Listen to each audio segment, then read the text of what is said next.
बोलो सद्गुरु भगवान की जय।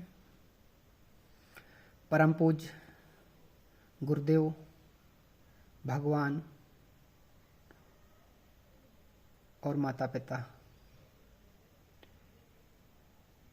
और मेरे सनातनी भाई सभी को मेरा प्रणाम स्वीकार करें। इसी के साथ में चलते हैं अपने दिशा और दशा श्री हरि के चरणों में तत्पर होकर के भक्ति प्रेम से भगवान के चरणों में शीश नवा करके साष्टांग दंडवत करके भगवान के अन्य भक्ति में लग जाते हैं।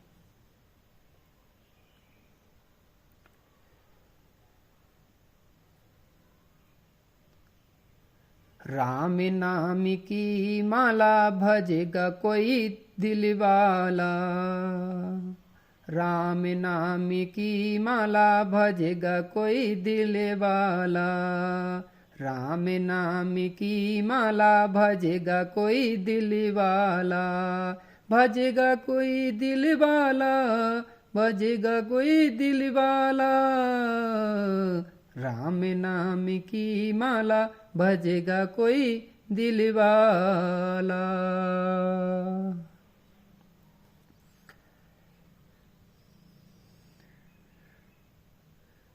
भगवान को सिद्धावस्था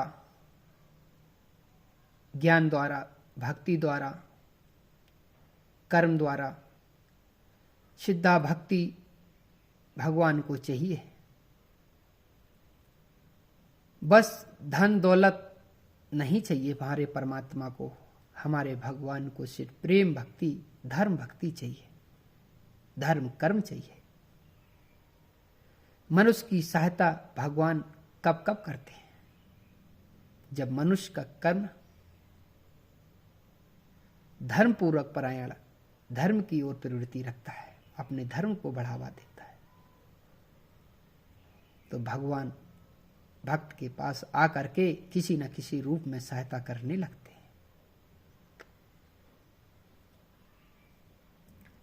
कर्म अहंकार भटका हुआ इंसान मैं ही हूं, मेरा ही है, मेरा सब कुछ है, ये संसार वैभव गृहस्थ आश्रम में जो कुछ है ये मेरा ही है, मेरे लिए ही है, ये कभी समाप्त नहीं होगा, ये पर्यंत अविनाशी है, ऐसा समझ लेता है।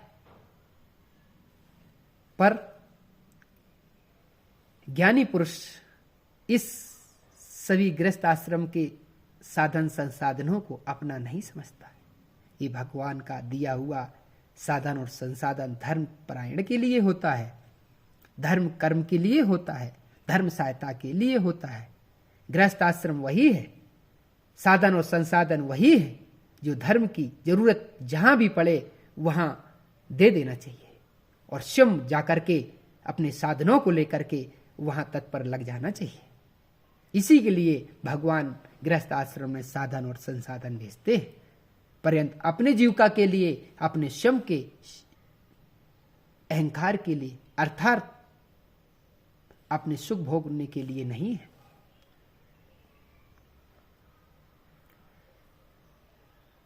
मनुष्य श्रद्धा से हरि को पुकारे, श्रद्धा पूर्वक, भाव पूर्वक, प्रेम पूर्वक,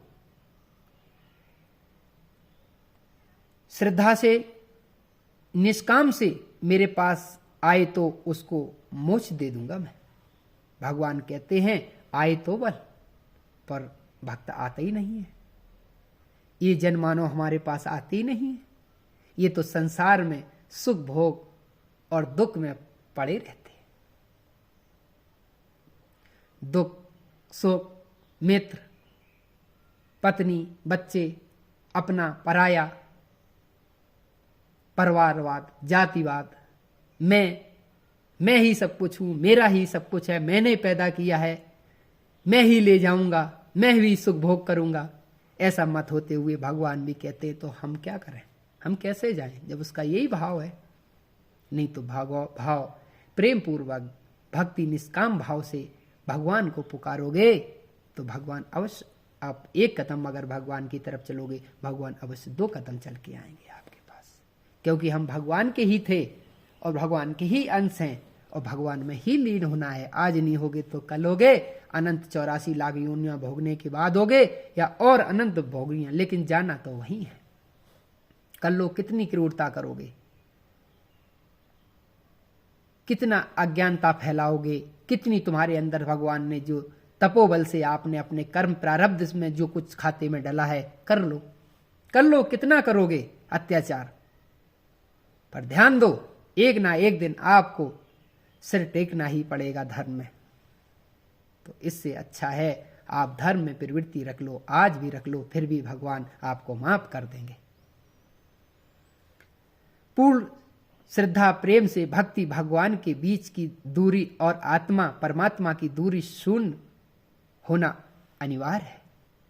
आत्मा और परमात्मा की दूरी बिल्कुल ज्यादा नहीं है। जीव भटक रहा है पर मन दृढ़ सुनिश्चित धर्म को नहीं कर पा रहा है, अधर्म को ही कर रहा है। अधर्म में ही सुनिश्चित करके वो मन ही मन बस मैं ही बैठा है, मैं ही बैठा है। अरे हम सभी के हैं, सभी हमारे हैं, दूसरा तो अगर कोई है तो है कौन? दूसरा कोई है ही नहीं, एक ही है, वो श्री हरि हरि का संसार में फैला हुआ ये संसाधन विराट रूप धारण किए है। दूसरा तो कोई है ही नहीं, सिर्फ एक ही है, वो है ब्रह्म सत्य हरि। वो ही दुनिया में फैला हुआ है, दूसरा तो कोई है ही नहीं अगर तत्व रूप से देखा जाए तो। मनुष्य कमल की पत्ती में बैठ करके इस संसार में विचरते रहो। कहने का मतलब, कहने का तात्पर्य ये है कि कमल जैसे कमल की पत्ती में बैठ जाओ, पुष्प में बैठ जाओ और इस संसार में विचरते रहो बस। उस कीचड़ में मत घुसो। कहने का तात्पर्य है कोई मना नहीं कर रहा है। गृहस्थ आश्रम मत चलाओ, अपना धर्म कर्म मत करो, भगवान कभी मना नहीं कहते हैं। धर्म कर्म तो भगवान ने भी किए हैं, आप भी करो, पर धर्म पूर्वक करो, अधर्म पूर्वक मत करो। अपने गृहस्थ आश्रम को धर्म पूर्वक चलाओ, भगवान राम जैसा चलाओ, राजा जनक जैसा चलाओ, दशरथ जैसा चलाओ, ब्रह्म ज्ञानियों जैसा चलाओ।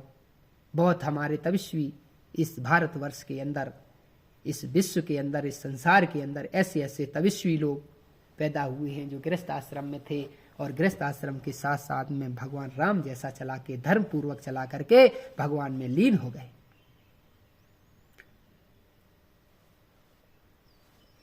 भगवान का यह विराट रूप कई ब्रह्मांड संसार, कई लोक धारण किए है।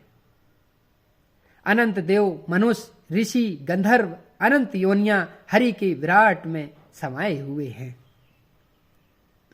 भगवान की लीला बड़ी अपरंपार है। सज्जनों, मेरी माताओं, मेरी बहनों, मेरे नौजवान साथी, आज की स्थिति, दिशा और दशा क्या है आप सभी जान रहे हैं। जन जन में क्रूरता फैली पड़ी है। ये सिर्फ अपने ग्रंथों को दूर कर दिया, अपने हरि को दूर कर दिया, अपने शास्त्रों को दूर कर दिया, उसी का कारण ये अकर्मता फैल रही है। अगर धर्म को अपनाते, किसने मना किया कि सुख भोग मत करो? भगवान ने कभी मना नहीं किया अपने भक्तों के लिए, अपने गृहस्थ गृहस्थ आश्रम भाइयों के लिए कभी मना थोड़ी किया। धर्म पूर्वक ऐश्वर्य भोगो, भगवान ने दिया है, मना नहीं कर रहे, पर अधर्म पूर्वक ऐश्वर्य को मत भोगो। पूजा मन की साधना होती है, विधियों और अनुसार पूजा करते रहो, विधि के अनुसार पूजा करो, विधान बनाओ, कर्तव्य करो, कर्म करो।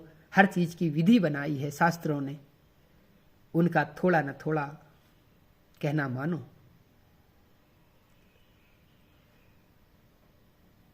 कहने का मतलब भगवान भाव के भूखे हैं। भक्त जब जाता है ईश्वर के पास तो भगवान ये देखते हैं ये किस भाव से आया है हमारे पास, क्या मांगने आया, इसकी इच्छा क्या है। भगवान अंतर्यामी है, सभी के कड़ कड़ में बसे हैं। ये मांग क्या रहा है, इसका परिणाम क्या होगा, इसका फल क्या होगा। तुम जो चीज मांग रहे हो उसका फल भगवान फल तक निगाह डाल देते हैं। इसका परिणाम क्या होगा भगवान पहले वहां पहुंचते हैं। मांगने से पहले परिणाम में भी ईश्वर पहुंच जाता है कि सब जो चीज मांग रहा है क्या ये भक्त के लिए इसका परिणाम दुष्कर्म होगा या इसके लिए धर्म होगा। अगर दुष्कर्म हो गया, गंदा हुआ, तो भगवान वो नहीं देते अपने भक्त के लिए। भले रोता रहे, कितना भी रो, पर भगवान ऐश्वर्य, कभी कभी भक्त अपने भगवान से ऐश्वर्य मांगता है पर भगवान परिणाम देखते हैं। अगर इसको ऐश्वर्य देने से ये भक्ति से विमुख हो जाएगा तो भगवान नहीं देते हैं। और असली भक्त होता है तो रूठते नहीं है, वो ये कहते हैं कि भगवान ने बहुत अच्छा किया, हमारा भगवान ने धन ले लिया, हमारा पुत्र ले लिया, हमारी पत्नी ले ली, हमारा ऐश्वर्य ले लिया, हमारा साधन संसाधन ले लिया। हमारे लिए श्री हरि ने अच्छा ही किया होगा, बुरा नहीं किया। पर हम तुच्छ कपटी क्रोधी आदमी नहीं समझते हैं, ये तो भक्त वत्सल ही समझते हैं। भगवान के दिए ना दिए का कारण समझ लेते हैं कि भगवान कहीं ना कहीं अच्छा ही किया है, बढ़िया ही किया होगा। हम सिर्फ वर्तमान की सोचते हैं, भगवान भविष्य की सोचते हैं। भगवान तीनों कालों तक की सोच लेते हैं भक्त के लिए। हम सिर्फ वर्तमान स्थिति को ही समझ पाते हैं, उसी के लिए समझते हैं, उसी में विचरना चाहते हैं। लेकिन भगवान ये देखते हैं जो हम दे रहे हैं, जो हमारा भक्त मांग रहा है, क्या इसका परिणाम भविष्य का कैसा होगा। तो वो भविष्य की सोच के ही अपने भक्त के लिए देता है। अन्यथा जो भक्त के पास होता भी है तो उसको भी छीन लेते हैं। अनादि अनंत निराकार साकार हो। कहने का मत तात्पर्य ये है, भगवान अनादि है, भगवान अनंत हैं, भगवान निराकार हैं, साकार हैं। भगवान सब कुछ है। किसी साकार निराकार में भ्रम मत करो, कृष्ण और राम में भ्रम मत करो, उनके 24 अवतारों में भ्रम मत करो। हम तुच्छ प्राणी उनकी भावना को क्या समझें, भ्रम तो करो ही नहीं। जो कुछ है भगवान है, वो तीनों कालों को अच्छा ही अच्छा समझते हैं, बढ़िया ही बढ़िया समझते हैं।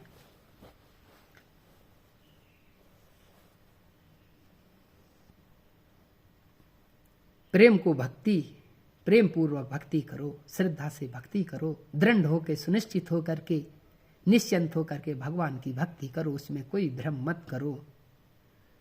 पूर्ण समर्पण रखें भगवान के चरणों में, पूर्ण समर्पण रखें, जरा भी उसमें ध्येय ना मत करो। पूर्ण समर्पण हो जाओ, पूर्ण समर्पण से भगवान के चरणों में साष्टांग हो जाओ।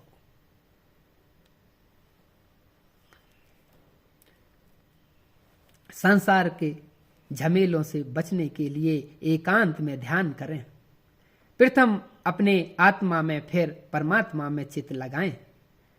अंतर सिद्धि होना जरूरी है।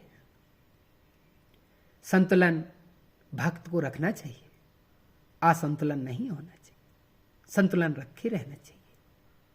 कभी पर परिस्थिति अनुकूल आए या प्रतिकूल आए, पर भक्त एक समान जैसा रहता है। भक्त में ना मित्रता भाव होता है, ना दुष्टता भाव होता है। इस संसार को एक दृष्टि से ही देखता है, एक तत्व से देखता है, एक समता भाव से देखता है। वही भगवान का वत्सल होता है, वही भगवान का भक्त होता है, वही भागवत स्वरूप होता है। वो तीनों गुणों से, तीनों कालों से, तीनों समय से परे रहता है। उसको न दुख छू सकता है, न सुख ही सुख सकता है। उसको पता है न दुख है न सुख है, ये सब भ्रम ही भ्रम है। भगवान ने आज जन्म दिया है, कल मर जाएगा। भगवान का जन्म भी भगवान का पुत्र है और काल भी भगवान का पुत्र है। दोनों ही भगवान के पुत्र हैं। और जन्म से अच्छा तो मृत्यु अच्छी होती है, पर मृत्यु अच्छी कब होती है? जब हरिहर सामने हो, हरिहर का नाम जाप चल रहा हो, मृत्यु समक्ष आए, चलो चलते हैं, समय हो गया है। क्योंकि समय काल चक्र जो जब समय हो जाता है तो भगवान भी मृत लोक से अपने लोक में चले जाते हैं। तो ये समय का चक्र चल रहा है। सज्जनों, मेरी माताओं और बहनों, नौजवान साथियों, सभी विश्व के संसारी लोग, समय कम है, समय बिल्कुल नज़दीक है। मैं यही कहूँगा कि भगवान का भजन निरंतर करते रहो। अगर जितना हो सके 10 नाम लो, 20 नाम लो, 40 नाम लो, धीरे धीरे अभ्यास से भगवान का तत्पर नाम जपता रहेगा। एक बार में अरबों खरबों बार नाम निकलता है।